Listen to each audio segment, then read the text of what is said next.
Hi guys, so I'm back on my MacBook Air, which is the Apple M2 MacBook Air with 8 GB memory. Now I've run some tests on this machine before with Excel, with the opening of 50,000 records, even a million records. There were some comments which said, look, why don't you try running a pivot table or some aggregate functions on it? And so we're going to do that today. We'll see how this machine handles such a case.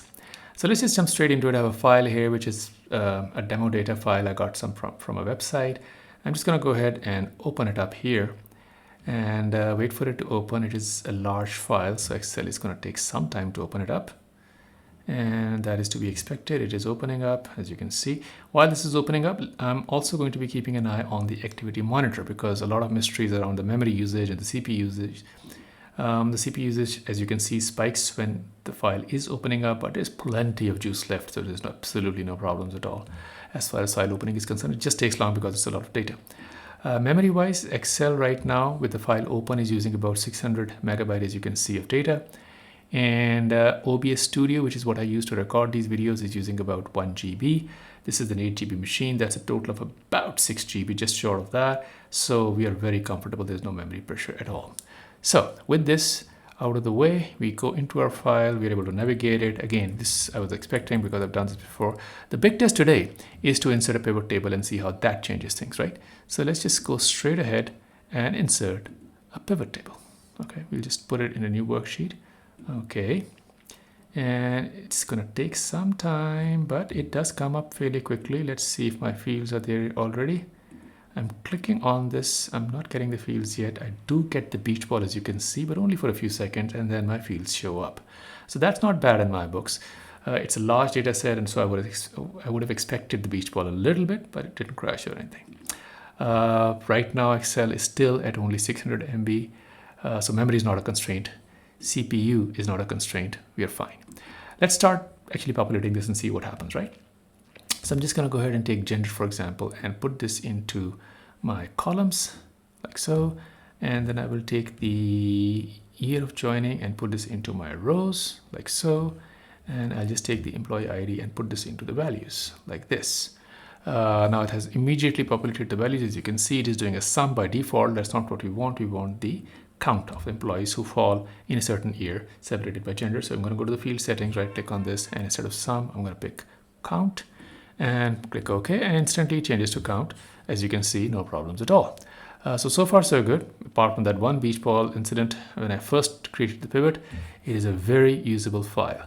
I will also add a filter in terms of, let's just say, the quarter of joining and maybe even the date of joining, although that will be all over the place. But I've got a couple of filters now. So let's just try quarters first because it has fewer options.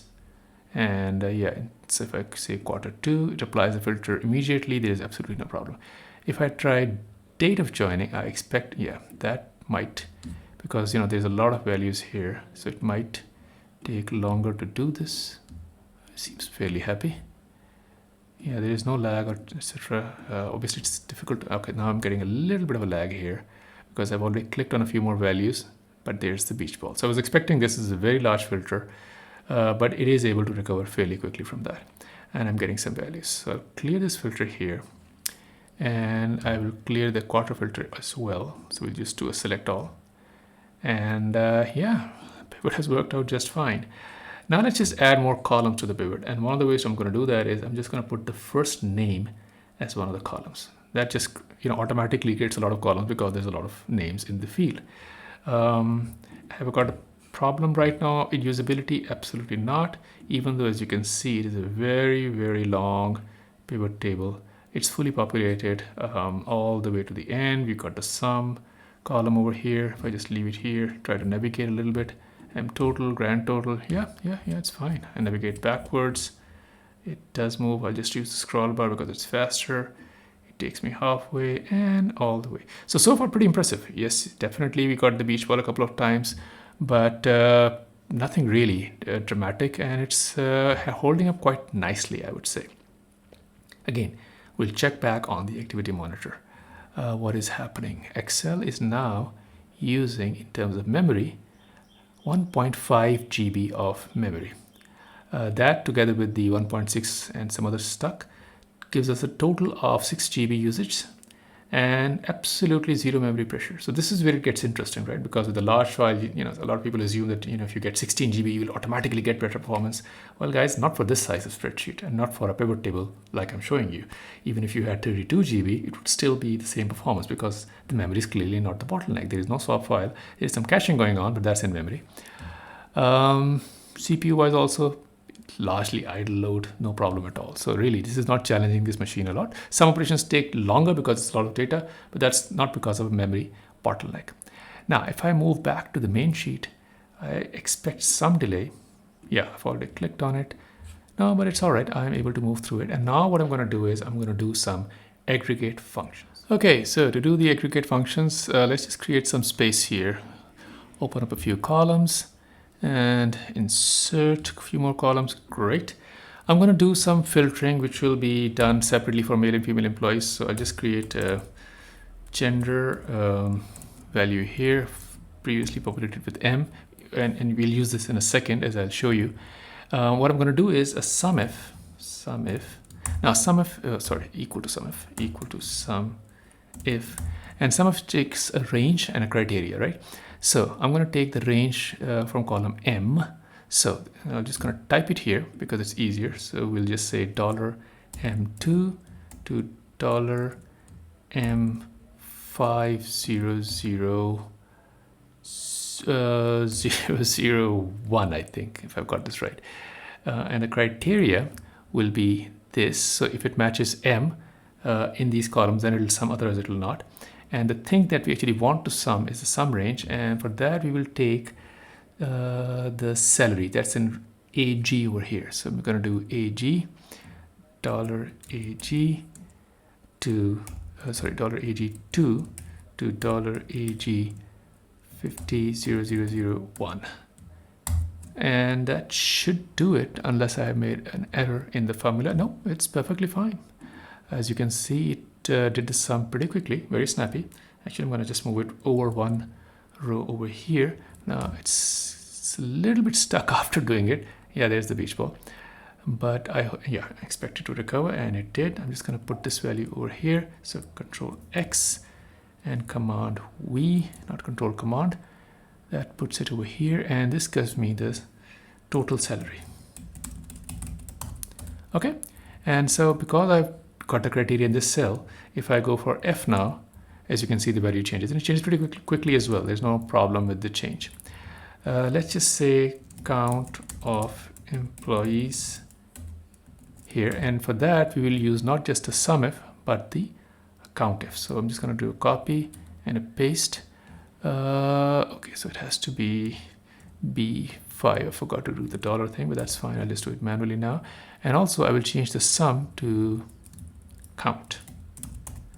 And count, of course, does not require the third criteria, the third parameter, because it just does a count on the criteria.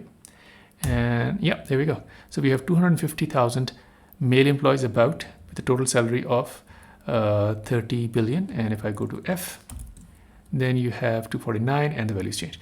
And in fact, I will add one more. We'll call it the average salary, and that'll just be one divided by the other. So it's going to be this divided by this. And I will give it the comma formatting as well. So for the female employees, the average salary is 119. I'm just going to make this a little bit bigger so you can see it better. Let's just scale it. There we go. So for F, it's 119, and for M, I've already clicked M. Yeah, there's a bit of a lag here right now. Again, the beach ball. So yeah, this, okay, but not too bad. M is 120. So again, let's try that again. F is 119. M is 120. So I think I've said this before. What I've noticed is if you're doing a completely new operation, the first time you do it, you might get the beach ball. But if you keep doing this sort of similar kind of a thing for a while, if you're just experimenting with different values, then it speeds up, because I think there's some internal caching within Excel that optimizes for the function that is just currently being used. And so the beach ball does not last that long. But other than that, it's perfectly fine. The aggregate functions are there. The pivot table is still there. I can move back and forth between the sheets. I can go F again. This might cause some delay. This time it does not. Go back to mail. Perfectly fine. And if I now, as a final look, go back to my activity monitor, look at the memory. what do I find? I find that I still have a lot of memory to go. So guys, 8 GB is a lot of memory. If you're using this kind of a data set. Now, again, I always say this at the end of most of my videos because people sort of wonder whether you should go for 16 GB or not because it's an extra $200, $200. And my advice is always the same. Look, if you have the money and if you want to be absolutely sure, absolutely go for 16 GB, right? It's going to be better. Sooner or later, your spreadsheets might become bigger or you might use something else which is requiring more memory. So it's good to have it in your back pocket. But if you are on a budget and if you're considering a certain use case, then assess your use case. Don't use any video, including mine, to make the final decision. You have to decide what kind of a use case you have.